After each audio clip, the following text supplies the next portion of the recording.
आज चर्चा होगी बिहार के ऐसे 5 विधायकों की जो पहली बार विधायक बने और अधिकारियों के हनक को कम करने में लगे हैं, भ्रष्टाचार को मिटाने में लगे हैं, जो तमाम पार्टियों से आते हैं और पहली बार विधायक बने हैं, युवा विधायक बने हैं और खास करके अपने क्षेत्र के भ्रष्टाचार को मिटाने में लगे हुए हैं। इसमें सबसे पहला अगर किसी का नाम है तो वो नाम आनंद मिश्रा का है। बक्सर से विधायक बने आनंद मिश्रा अपने क्षेत्र के तमाम समस्याओं को लेकर लगातार जनता के पास रहते हैं कि क्या क्या समस्याएं जो उसका निदान वहीं पर। अब स्वास्थ्य से जुड़ी समस्या थी तो सीधे अस्पताल लेकर पहुंच गए कि भैया आपने दवाई इनको कम क्यों दिया। उसके बाद अगर किसी और चीज की समस्या है तो सीधे वहां ब्लॉक की समस्या है तो सीधे ब्लॉक पहुंच जा रहे हैं कि इनका क्यों नहीं कोई पेपर पर आप साइन कर रहे हैं, क्यों इनसे पैसा ले रहे हैं, क्यों इनका काम नहीं हो रहा है। तो ऐसे विधायकों को लेकर लोग कह रहे हैं कि पढ़े लिखे लोगों को नेता बनाना बहुत जरूरी है। अगर पढ़ा लिखा व्यक्ति नेता विधायक बनेगा तो वो क्षेत्र में काम करेगा। आनंद मिश्रा भारतीय जनता पार्टी के नेता है और बक्सर से पहली बार चुनाव जीतकर विधायक बने हैं। क्षेत्र में काम ऐसा कि चर्चा हो रहा है कि भैया क्या काम किया है आनंद मिश्रा ने। हालांकि लोकसभा चुनाव भी लड़े लेकिन हार गए, निर्दलीय लड़े थे, चुनाव हार गए, चले गए प्रशांत किशोर के साथ। वहां से फिर इनकी अंतरात्मा ने जवाब दे दिया तो भारतीय जनता पार्टी के साथ आकर बक्सर से इन्होंने चुनाव लड़ लिया और चुनाव जीत गए हैं। और अब क्षेत्र में इस तरीके से काम कर रहे हैं कि चर्चा हो रही है कि विधायक हो तो आनंद मिश्रा जैसा, नहीं तो नहीं हो। चलिए एक दूसरा नाम आपको बताते हैं। चिराग पासवान की पार्टी के विधायक हैं, मंत्री बने हुए हैं। मंत्री जिस विभाग के बने हुए हैं उस विभाग के अधिकारियों का हालत तक खराब हो चुका है। यहां तक कि अधिकारियों को कहा गया है कि अगर काम नहीं करिएगा तो घर पे आराम करिए। आपको ये समझने की जरूरत नहीं है कि ये आपकी पुश्तैनी कुछ बिजनेस है जिसे आप लूट रहे हैं। आपको यहाँ रहने की जरूरत नहीं है। अगर आपको यहाँ रहना है तो काम करना है। नाम है संजय सिंह, महुआ से विधानसभा चुनाव जीते हैं। चिराग पासवान की पार्टी एलजेपी-आर के विधायक हैं और पीएचडी मंत्री हैं। मंत्री का पद लेते ही सबसे पहले संजय सिंह ने कहा था कि जितने भ्रष्ट अधिकारी हैं वो संभल जाए, अभी से संभल जाए, नहीं तो फिर हम उनको संभालने में काम करवा देंगे। मतलब कि उनको संभलना पड़ेगा। पीएचडी विभाग में जितने काम रुके हुए थे और जितने भ्रष्ट अधिकारियों के वजह से काम खराब हुए हैं उन सब पर जांच संजय सिंह ने बैठा दिया। और संजय सिंह महुआ से चुनाव जीते और ये भी देखिए लालू प्रसाद यादव के बेटे तेज प्रताप यादव को हराकर जीते हैं और अब मंत्री बने हैं तो सबकी क्लास लगा रहे हैं। अधिकारियों को कह रहे हैं कि आपको हद में रहना पड़ेगा, आपको काम करना पड़ेगा। जहां एक तरफ कहा जाता है कि बिहार में अधिकारियों की चलती है, अधिकारियों की वजह से कोई बोल नहीं पाता है, उसी बिहार में संजय सिंह ने बताया कि नहीं, अधिकारी को अपने हद में रह के काम करना पड़ेगा।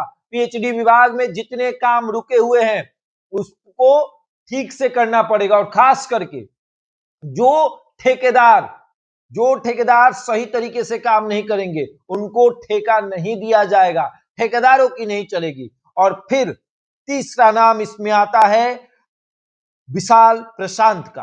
विशाल प्रशांत यूं कहे कि दूसरी बार कह सकते हैं उपचुनाव इससे पहले जीते थे, तरारी से चुनाव जीते हैं। पिता को लेकर कहा जाता है कि पिता एक बाहुबली नेता थे, उनकी वजह से इनको भारतीय जनता पार्टी ने टिकट दिया।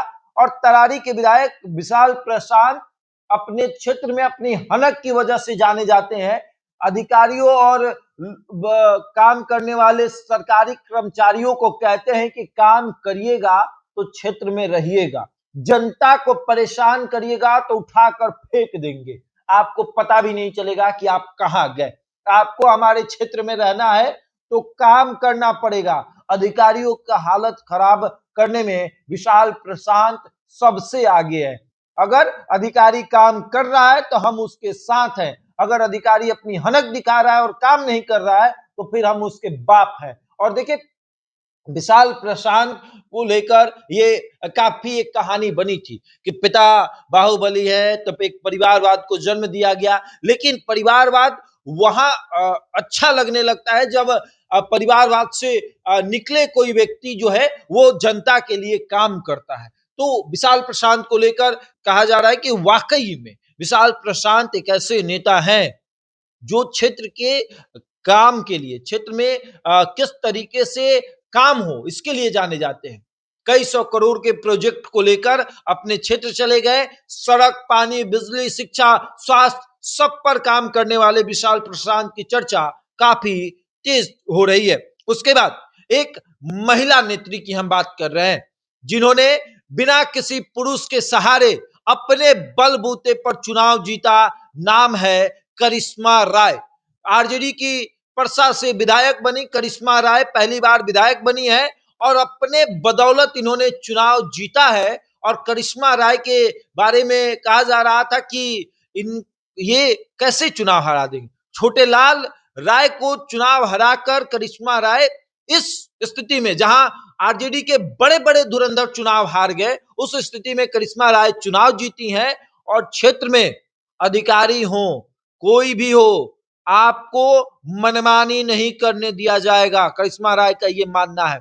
और जनता के बीच जाती हैं, जनता के साथ बैठी रहती हैं, जो भी परेशानी रहती है वहीं से सीधे अधिकारियों को फोन कि देखिए ये परेशानी, इसका समाधान कैसे होगा, आपको अभी करना पड़ेगा, नहीं करिएगा तो पद छोड़कर चले जाइए, क्योंकि मेरा नाम करिश्मा राय है, हम आपको काम करवा देंगे। और जितने भी लोगों की हम चर्चा कर रहे हैं, देखिए चाहे आप बात कर ले आनंद मिश्रा की, पढ़े लिखे अधिकारी रह चुके हैं। उसके बाद आप आए विशाल प्रशांत की, पढ़े लिखे, करिश्मा राय एमबीए कर चुकी हैं, संजय सिंह पढ़े लिखे हैं। और ये पढ़े लिखे व्यक्ति जब समाज में आते हैं, पढ़े लिखे व्यक्ति जब नेता बनते हैं तो वाकई में काम करते हैं। एक और नेता जो पहली बार विधायक बने, जिनकी चर्चा खूब होती है, अपने बलबूते पर पार्टी बनाकर गठबंधन में शामिल होने के बाद अपने समाज की लड़ाई लड़ने वाले आईपी गुप्ता, आईआईपी इनकी पार्टी है और आईपी गुप्ता सहरसा से विधायक बने हैं और सीधे सरकारी अस्पतालों में जाकर ये धमकी देना कि देखिए हम बहुत पागल इंसान हैं, हम आपको छोड़ेंगे नहीं। अगर आप किसी का ट्रांसफर कर, आप किसी को रेफर करते हैं, आप कहते हैं कि मरीज का हम रेफर कर रहे हैं, तो आप ये बताइए कि इलाज यहां पर नहीं हो पाएगा। रेफर करने से बचिए, रेफर उस स्थिति में करिए कि आपसे नहीं हो पा रहा है तब रेफर करिए, ये नहीं कि बात बात पर रेफर कर दीजिएगा। रेफर करने वालों को छोड़ेंगे नहीं।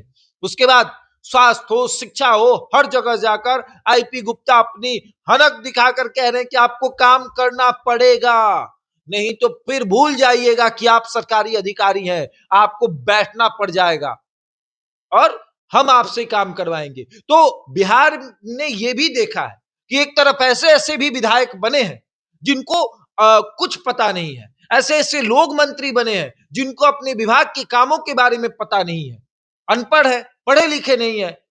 तो वैसी स्थिति में कहा यह जाता है कि राजनीति में कोई शिक्षा मायने नहीं रखता है। नहीं, शिक्षा मायने रखता है। अगर आप पढ़े लिखे लोगों को नेता बनाते हैं तो आपका राज्य, आपका विधानसभा एक विकसित विधानसभा और विकसित राज्य की तरफ बढ़ेगा। लेकिन अगर आप अनपढ़ों को बनाते हैं तो वो क्या समझेंगे कि उनका क्या दायित्व होता है। आमतौर पर विधायकों के बारे में लोग ये कहा जाता है कि विधायक जी कुर्ता पजामा पहने हैं, पीछे दो बॉडीगार्ड बंदूक लेकर खड़ा है, प्राइवेट बॉडीगार्ड लेकर चल रहा है और विधायक जी का हनक जो है वो कम नहीं हो रहा है। विधायक जी का अपना प्रॉपर्टी बन रहा है, जनता भले ही भाड़ में चली जाए। लेकिन नहीं, बिहार के ये 5 ऐसे नेता हैं जिन्होंने ये दिखाया कि पढ़े लिखे को अगर आप जिताते हैं तो क्या स्थिति होती है। आप चले जाइए बक्सर में, आप पूछिए कि आनंद मिश्रा क्या काम कर रहे हैं। आप चले जाइए परसा में, पूछिए करिश्मा राय क्या काम कर रही हैं। आप चले जाइए तरारी में, पूछिए विशाल प्रशांत क्या काम कर रहे हैं। उसके बाद आप चले जाइए सहरसा में, पूछिए आईपी गुप्ता क्या काम कर रहे हैं। आप चले जाइए महुआ में, आप पूछिए कि संजय सिंह क्या कर रहे हैं। पीएचडी डिपार्टमेंट में आप जाकर पूछिए अधिकारियों का कैसे हालत खराब है संजय सिंह की वजह से। बहरहाल इस खबर में इतना ही। बने रहिए हमारे साथ और देखते रहे द इंडिया टॉप।